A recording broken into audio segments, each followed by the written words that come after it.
Unit 4, lesson 3, I believe we're at. You should have had this table out in your notes and tried to fill in as much as you can. A couple of things I want to point out. The idea behind these tables is that we're taking a look at what happens when you get into zero exponents and then negative exponents based on numbers you're familiar with. So if you're filling in your tables, you should have been able to fill in your powers. You could have typed it in your calculator and got 2 to the 4 equals 16, 2 to the 3 equals 8, 2 to the 2 equals 4, 2 to the 1 equals 0, or sorry, 2 to the 1 equals 2, 2 to the 0 equals 1, and so on down the table. And if you want to make a number into a fraction, you should already know, and if you don't, you need to remember this. If I have a whole number of 16, I put 16 over 1, and it's a fraction. If I have 8, 8 over 1 is a fraction, and so on and so forth. If I have a whole number, I put it over 1, and I make it into a fraction. And if we go down our line, you should know that 0.5 is a half. And you should know that 0.25 is a quarter, 25 cents, so it's a quarter. And if we look for patterns, we'll notice we've got 1 in the center, and then we have 2 over 1 and 1 over 2. So a positive 1 is 2 over 1, and a negative 1 for the exponent is 1 over 2. And if I keep looking for patterns, I have 4 over 1 and 1 over 4. A positive 2 is 4, and a negative 2 is 1 over 4. And if I keep going, I've got an 8, and that next one down here should be 1 over 8. A positive 3 is 8, and a negative 3 is 1 over 8. And the last pattern, if I had 16 over 1, the last fraction should be 1 over 16. Positive 4 exponent is 16, and negative 4 exponent is 1 over 16. And if you look at the other tables, the same pattern happens. I have 1 in the middle, and 3 to the exponent is 3 wholes, so that's 3 over 1, and 3 to the exponent negative 1 is 1 over 3. And 3 to the exponent 2 is 9, and 3 to the negative 2 is 1 over 9. And 3 to the 3 is 27, and 3 to the negative 3 is 1 over 27. And so on through the table. And the same thing with the tens.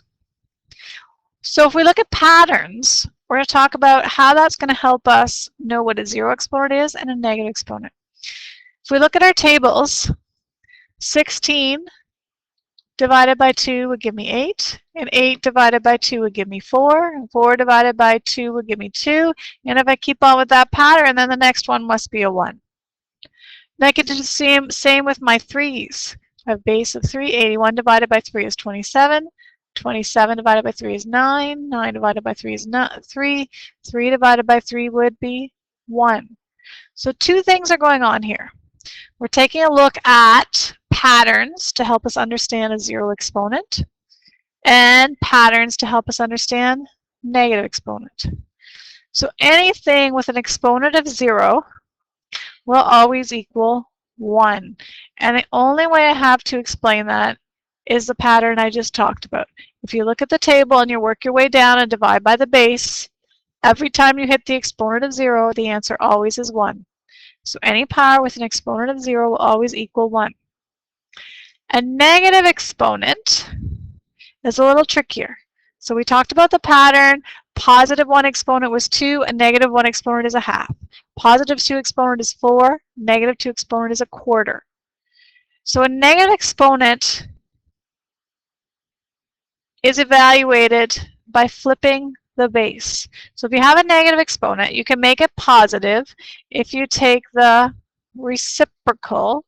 That means flip it around. So in the questions we were looking at, we had 2 to the negative 2. And if I flip it around, I end up with 1 over 4, just like the pattern in the table. Or if I had 2 to the negative 3, if I flip it around, I put 1 over, it ends up like the pattern in the table. So the general rule is when you have a negative exponent, to evaluate, to get an answer, you flip the base, and that makes the exponent positive. And once the exponent is positive, you can evaluate.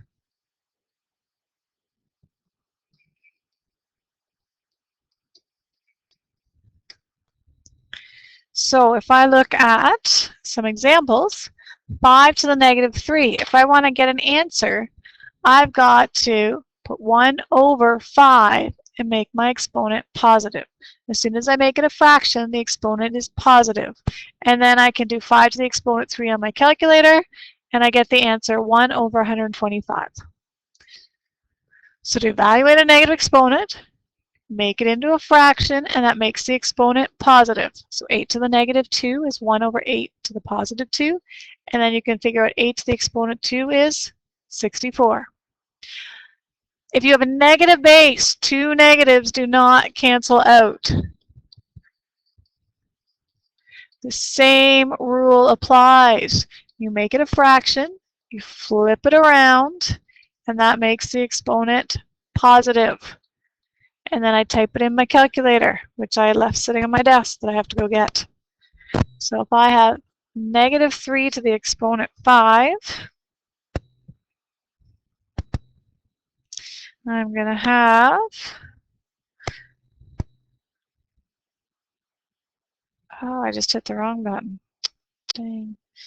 All right, let's try it again. Negative 3 to the exponent 5 is negative 243. And I just keep on the same. Now be careful, a negative base does not mean you flip, only a negative exponent. So if my base is negative, it just means I have negative 4 times negative 4 times negative 4, 3 times, because the exponent is 3.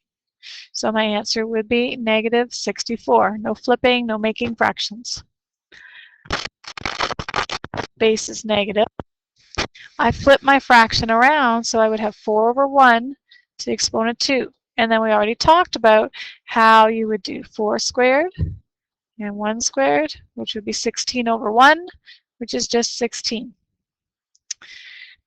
And so if I have a fraction with a negative exponent, I flip my fraction around. Don't forget when you flip something or you make it a fraction to make the exponent positive. So I'd have 3 over 2. And then last but not least, our little zero exponent.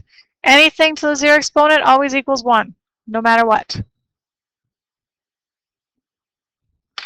All right, so that gives you a look at zero and negative exponents. You need to try some on your own.